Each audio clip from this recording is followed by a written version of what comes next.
Queridos irmãos, queridas irmãs, então esse vídeo é de número 114.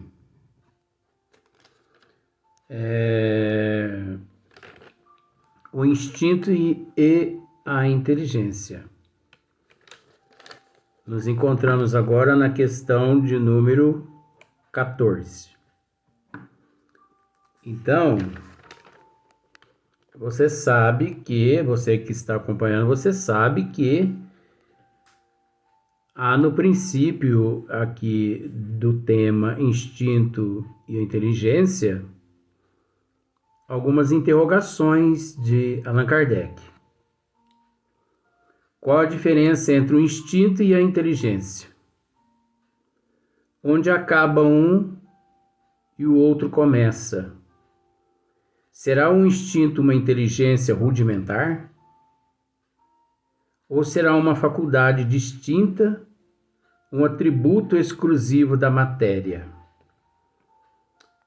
Então, como eu já disse, é natural, eu sei a resposta. Mas, até por uma questão de ética, eu tenho que respeitar toda a matéria, procurando ler na íntegra, refletindo com todos vocês, porque esse é o nosso dever, refletir. O esmiuçamento é uma reflexão, é uma oportunidade que a gente tem, né, para refletir. Para que no final desse tema venhamos a saber de fato, né? Qual a diferença entre o instinto e a inteligência? Onde acaba um e começa o outro? Será o instinto uma inteligência rudimentar? Ou será uma faculdade distinta, um atributo exclusivo da matéria? Eu não posso, você entende disso? Eu não posso aqui no princípio já dizer tudo, porque de certa forma anula, perde a graça, o conteúdo do estudo, porque aqui tanto eu quanto você, tanto você quanto eu, nós estamos aqui para aprender. Então não é porque eu sei a resposta que eu não tenho algo a aprender. Tenho, que isso, muita coisa. Até porque é um tema muito relativo, é um tema muito complexo, né? Que nós precisamos ficar bem atento. Então vamos dar sequência aqui na questão de número 14. Quando Kardec diz assim, ó, outra hipótese, olha só para você ver, hipótese. Então, a partir do momento que se diz hipótese, significa que é como se fosse um sistema, uma outra hipótese. Por exemplo, né? Por exemplo, esse suco, né? Que eu comprei no mercado, artificial, de manga, ele tem um leve sabor de manga, né? Por exemplo. Mas eu sei que não é manga. É um sabor artificial. De manga nada tem ali, né? É mais ou menos como se fosse assim. Outra hipótese que em suma, se conjuga perfeitamente, a ideia da unidade de princípio ressalta do caráter essencialmente previdente do instinto e concorda com o que o Espiritismo ensina no tocante às relações do mundo espiritual com o mundo corpóreo. Sabe-se agora que muitos espíritos desencarnados têm por missão velar pelos encarnados, dos quais se constituem protetores e guias, que os envolvem nos seus eflúvios fluídicos, que o homem age muitas vezes de modo inconsciente sob a ação desses eflúvios. É aquela questão do livre-arbítrio relativo. Olha só para você ver. Sabe-se agora que muitos espíritos desencarnados têm por missão velar pelos encarnados. Por que Kardec está dizendo isso? Que sabe-se agora que muitos espíritos desencarnados têm por missão velar pelos encarnados. Porque antes da codificação da doutrina dos espíritos, isso não era conhecido. Isso não era fato. Vejamos bem. Isso sempre fato foi. Só que ninguém, como Hippolyte Léon Denisard Rivail, chegou onde ele chegou. Ninguém fez o que Allan Kardec fez. Ele foi o único. Então, o que muito era desconhecido passou a ser conhecido com a codificação da doutrina. Por isso que Kardec está dizendo aqui, outra hipótese que, em suma, se conjuga perfeitamente à ideia da unidade de princípio. Ressalta do caráter essencialmente previdente do instinto e concorda com o que o Espiritismo ensina no tocante às relações do mundo espiritual com o mundo corpóreo. Sabe-se agora que muitos espíritos desencarnados, sabe-se da codificação da doutrina para cá, né? Sabe-se agora que muitos espíritos desencarnados têm por missão velar pelos encarnados. Não é verdade? O anjo guardião, o protetor, né? O guia espiritual da pessoa. Mas antes isso não era conhecido, por mais que fato era. Mas ninguém tinha conhecimento disso. Quando que antes, vamos nos colocar nessa situação. Quando que antes imaginávamos que tínhamos lá um guia espiritual que nos conduzia, que nos inspirava, nos intuía, desculpa, que nos intuía, né? Que nos sugeria ideias. Então, olha só para você ver, o livre-arbítrio relativo. Porque aí já está aí, nesse caso, ocorrendo uma interferência de um mentor espiritual, de um guia espiritual, e quando não de um guia espiritual, de um irmão assim inferior, né?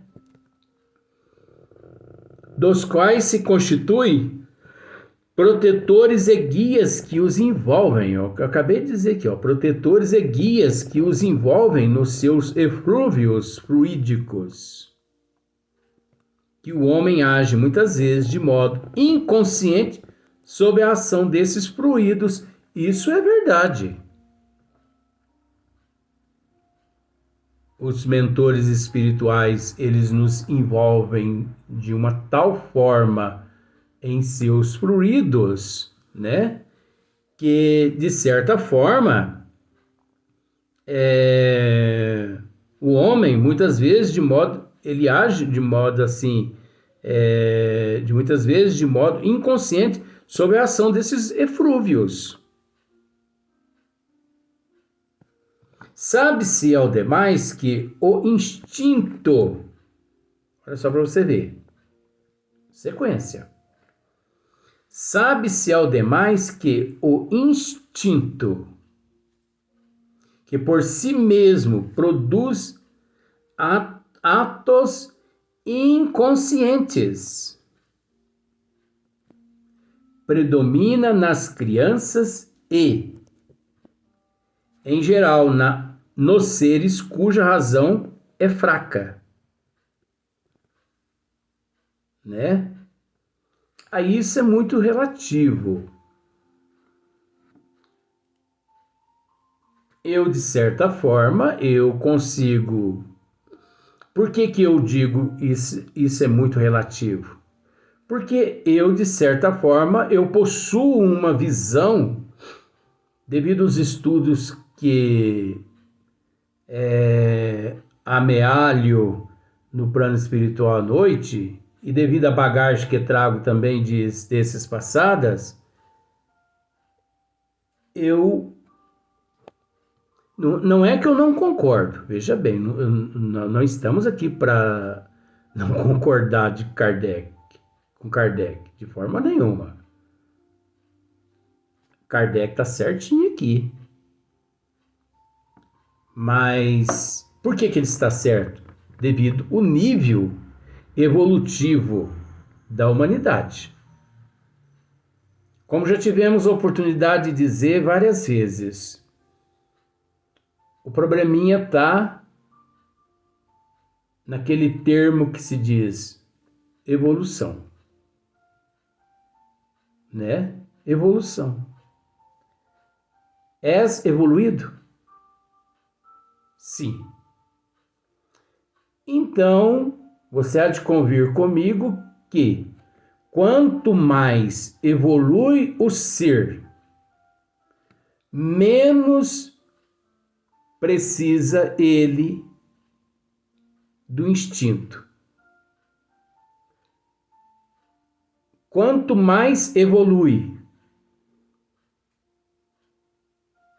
mais rápido ele se liberta do instinto primitivo, que é a base, os instintos de sobrevivência,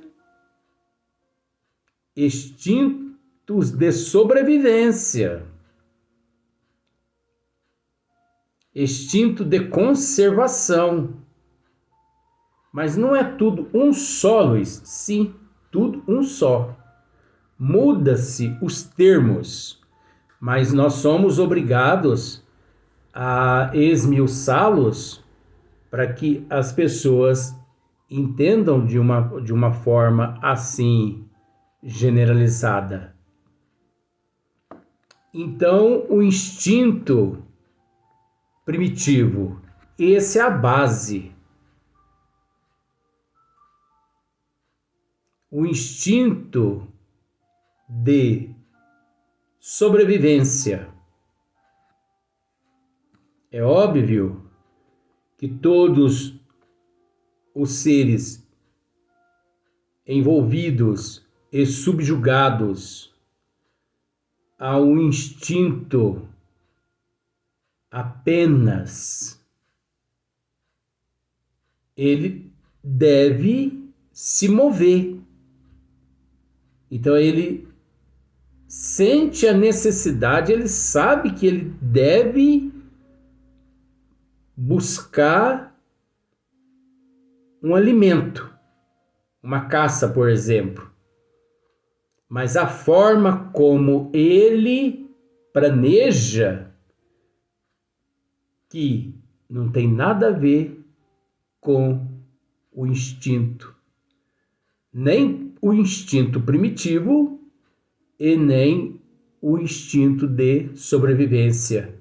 Já é um tipo de inteligência. Agora, rudimentar,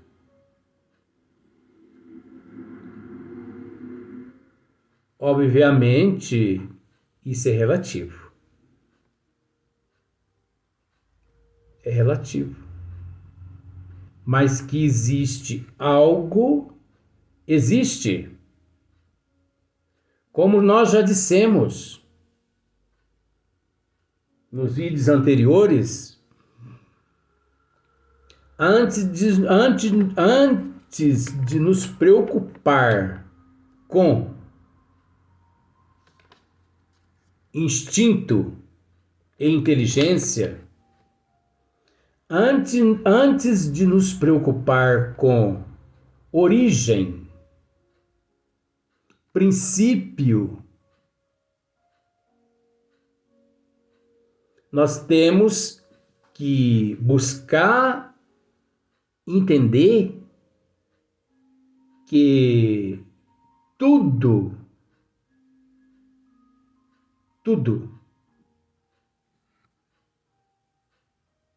aurido do Criador. Tudo elaborado por ministros de Deus, por arquitetos siderais. Tudo. Então, algo além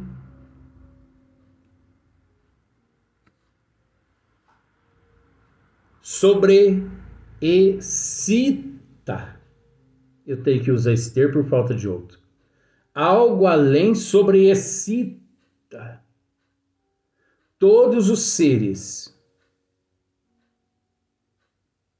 no seu eu, estimulando-o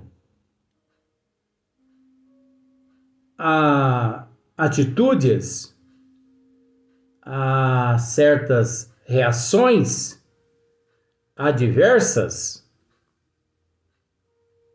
que, de acordo com o nível nosso evolutivo, nós ainda não conseguimos na íntegra decifrá-los, porque, devido à desigualdade evolutiva.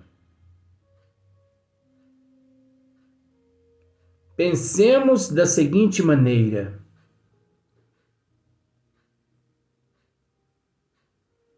o instinto, nós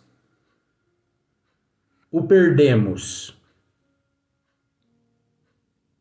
conforme evoluímos. Porque você acha, com todo respeito você, às vezes eu uso esses termos assim, mas eu peço desculpa. Você acha que nosso Senhor Jesus Cristo, Bezerra de Menezes, o professor Eurípides de Barçanufo e muitos outros espíritos, você acha que esses espíritos, esses seres luminares, você acha que eles são portadores de instintos? De forma nenhuma. E aquele que disser que são esses seres portadores de instintos tem que prender esses indivíduos num hospital psiquiátrico.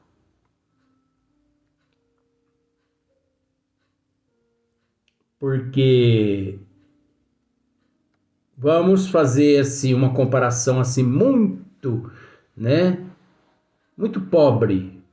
O instinto, ele pode ser comparado como se fosse um diamante bruto, porque nós somos diamante bruto em processo de lapidação. Então, o instinto, vamos analisar em nós. Nós somos um diamante bruto em processo de lapidação. E o diamante e o instinto nesse diamante bruto que somos nós. O que significa? Vejamos. A pessoa, o lapidário, o ourives, ele pega o diamante bruto e ele leva o diamante ao esmeril. Então, quando ele encosta o diamante no esmeril, o esmeril, ele, por ser composto também de diamante, porque a única coisa que lixa o diamante é o diamante, então é uma lixa de diamante. Então, aquele esmeril, ele elimina uma crosta do diamante bruto. Você entendeu? Esse celular quer soltar aqui? Será que seria o diamante bruto aqui no meu celular? Então, o esmeril, ele elimina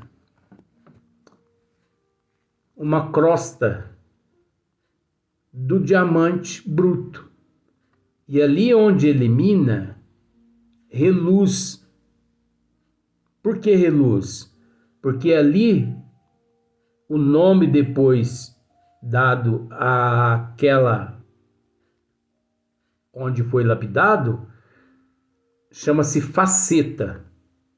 Faceta. Começa com F.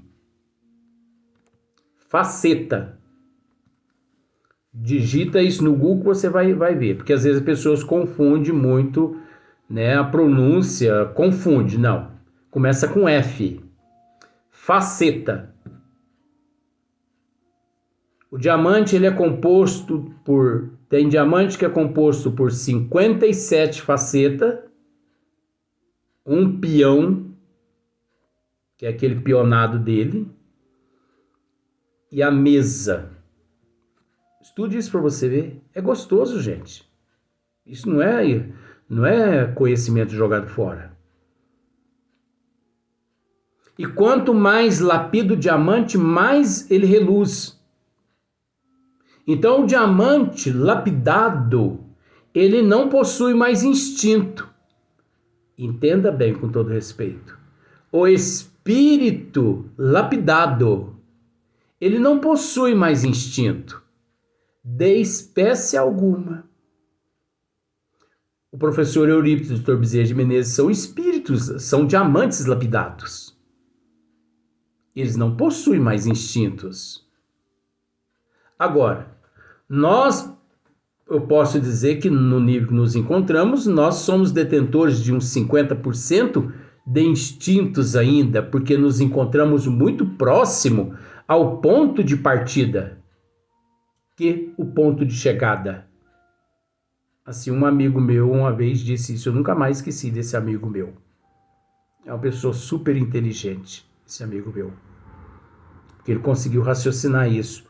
Ele estudou isso em algum livro? Estudou, mas ele conseguiu armazenar isso na inteligência dele.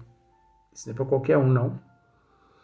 Então, nós somos detentores de uns 50%, porque nos encontramos mais próximo do ponto de partida do que do ponto de chegada. E por nos encontrarmos mais pronto ao ponto de partida, nos encontramos mais contaminados do primitivismo, dos instintos primitivos, os quais herdamos nos reinos, né, pré-existentes, pelos quais todos nós estagiamos. Isso é natural. Só que nós nos contaminamos. Não era para hoje sermos detentores de 50% dos instintos primitivos por um processo natural. Não era. Mas acontece que quando lá tivemos a oportunidade de comer mel, em vez de a gente comer só uma colherzinha de mel, nos lambuzamos de mel, no instinto primitivo. Quando lá no período da reprodução, né, abusamos do sexo mesmo lá na condição assim letárgica, né, quando por ali só estagiávamos. E isso impregnou o eu. E hoje, 50% somos movidos por esses instintos primitivos, negativos. E aqueles seres que ainda encontram-se 100% primitivo, até que muitas coisas conspiram a nosso favor mesmo. Então vamos ao próximo vídeo, mas só que você percebe que para entender um pouquinho tem que dar sequência nos estudos dos vídeos, né? Não adianta pular 1, 2, 3 que a pessoa se perde. Vamos ao próximo.